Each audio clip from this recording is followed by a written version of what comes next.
정치평론입니다. 오늘은 선관위의 채용비리에 대한 감사원 감사 결과를 토대로 말씀을 드리겠습니다. 제목은 채용비리 걸려도 자식들은 이상무라고 붙였습니다. 1961년 5.16 혁명 이후 군부는 민정으로 정권을 이양할 시기가 다가오자 1963년 1월 21일 선거와 국민투표의 공정한 관리, 정당 및 정치자금에 관한 사무 처리를 위해 중앙선거관리위원회를 헌법기관으로 설립합니다. 초대부터 지금까지 권한대행 정홍원 1인을 제외하고는 예외 없이 대법관이 겸임을 했습니다. 당시만 하더라도 대법관의 사회적 명망이 정치적 중립을 지켜야 하는 선관위원장의 직책에 적합하다는 것이 일반적이었으나 좌파가 정권을 장악하면서 이러한 상식이 깨지기 시작했습니다. 대장동과 이재명 구원대법관으로 유명세를 탄 권순일은 2020년 9월 임기 만료로 선관위원장을 그만두며 사직 하루 전날 김세환, 박찬진을 사무총장과 차장에 각각 임명하고 떠났습니다. 자녀 채용비리로 물러난 바로 그자들을 임명한 것입니다. 과천 정부종합청사 가장 깊숙한 곳, 일반인의 눈에 잘 띄지 않는 곳에 중앙선관이란 조직이 자리 잡고 있습니다. 시민단체가 항의하러 찾아가도 경찰의 초롱성 같은 방으로 범접하기 어려운 곳입니다. 그들은 그곳에서 자신들만의 초롱성을 구축해 비리나 잘못이 드러나도 증거인멸이나 모르쇠로 일관하며 수십 년 동안 버티고 그렇게 살아왔습니다. 선관위는 공직 출마자들이 천상의 갑으로 군림하며 자신들이 비리가 드러나면 조직보호 차원에서 조직 폭력배처럼 꼬리 자르기부터 먼저 합니다. 어디서 많이 배웠는가 봅니다. 하여간 나쁜 짓은 참 빨리도 배웁니다. 감사원은 4월 30일 이런 무소불위 선관위의 부정채용 등 인력관리 실태에 관해 전 현직 선관위 직원 27명을 대검찰청에 수사 의뢰했다고 발표했습니다. 2022년 대선 직전 드러난 선관위 간부의 채용 비리에 대해 감사원이 감사 착수하는 데만 조직적인 반대에 부딪혀 1년이나 걸렸습니다. 우여곡절 끝에 작년 7월부터 티켓 채용 감사를 진행했던 감사원은 추가 확인 22명을 포함하면 검찰에 넘긴 비위 혐의자가 49명에 달한다고 밝혔습니다. 감사원은 2013년 이후 지방선관위의 167회 경력 채용 전수조사 결과 모든 회차에서 규정 위반이 있었으며 중앙선관위의 124회 경력 채용에서도 마찬가지 결과가 나왔다고 발표했습니다. 지방은 800회, 중앙은 400회에 달하는 규정 위반이 적발된 것입니다. 2021년 한 해에만 간부직 자녀의 부정채용 6건이 적발되었고 그 수법도 채용평가 기준을 바꾼다든가 백지 채점표를 제출받아 담당자들의 임의로 조작한다든가 채용자와 탈락자를 바꿔치기 하는 등 적재적소에 따라 다양했습니다. 이들은 그동안 감사원의 감사에 자료 제출을 최대한 지연하고 증거 자료를 인멸하거나 자료 제출 거부, 심지어는 헌재의 권한쟁의 소송까지 내는 등 조직적인 비협조로 일관해왔던 것이 밝혀졌습니다.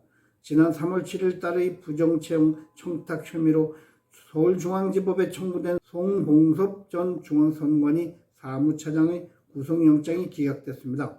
김미경 영장 담당 부장판사는 공무원 채용 절차의 공정성과 관련한 중대한 사안이라면서도 선관위의 영향력을 행사할 가능성만으로는 구속하기에 부족하다며 피의자를 풀어줬습니다. 중앙지법은 지난 4월 18일 우파 시민활동가 3명의 경미한 사안에 대해 도주 우려가 있다며 법정 구속을 결정한 바로 그 법원입니다. 대한민국 사법부가 이런 수준입니다. 선관위 부정채용은 한두 건이 아닙니다. 김세환 전 사무총장 아들은 2020년 1월 인천시 선관위에 부정채용되어서 그에 대한 책임으로 김 전 총장이 옷을 벗었습니다. 박찬진 전 사무총장 딸도 전남 선관위에 부정채용되었습니다. 전국구네요 아주. 앞서 구속영장이 기각된 송 전 차장 딸이나 지방 선관위 간부들의 자녀 부당채용 사례는 질비합니다. 헌법기관이 아니라 특정 지역의 가족회사라고 보는 게 적합할 정도입니다. 일부 직원들 사이에서는 자조적으로 이미 그렇게 부르고도 있습니다. 이런 기관에게 온갖 특혜를 주며 국민의 권리인 선거 관리를 맡겼으니 선거 때마다 부정선거 의혹이 계속 불거지고 있는 것입니다. 건건이 정부의 발목을 잡는 부정의 수혜 집단으로 지목된 더불어민주당에서는 당연히 선관위 의혹에 대해 일체 언급을 하지 않고 있습니다. 일각에서는 2022년 3월 채용비리가 불거지자마자 곧바로 사직하고 꼬리 자르기 자체 고발로 경찰에서 무혐의 처분을 받은 김세환 전 총장과 송봉섭 전 차장이 다시 수사 대상에 포함되어 억울하다는 말도 퍼뜨리고 있습니다. 자기들끼리 짬짬이 고발로 무혐의 받게 해놓고 억울하다는 소리가 나옵니까? 이들의 눈에는 정녕 국민은 안 보이는 것 같습니다. 국민은 이런 선관위의 선거관리 맡길 수는 없다고 분노하고 있습니다. 그런데 더 웃기는 것은 애비가 책임지고 옷 벗고 나갔는데 자식들은 그 직장에서 버젓이 계속 근무를 하고 있다는 것입니다. 범죄죄에 대한 무죄 추정 원칙이 선관위 내부에서는 그 어떤 규정보다 철저하게 잘 지켜지고 있는 것 같습니다. 이 기관에는 최소한도의 양식 있는 직원들도 없는가 봅니다. 자신들도 비리에 연루되어 떳떳지 못해서인지 이런 부조리에 대해 내부에서 항의가 있었다는 말도 들려오지 않는 것 같습니다. 과천 구중궁궐 같은 곳에 파묻혀서 속세하는 단자라고 지내기 때문일까요?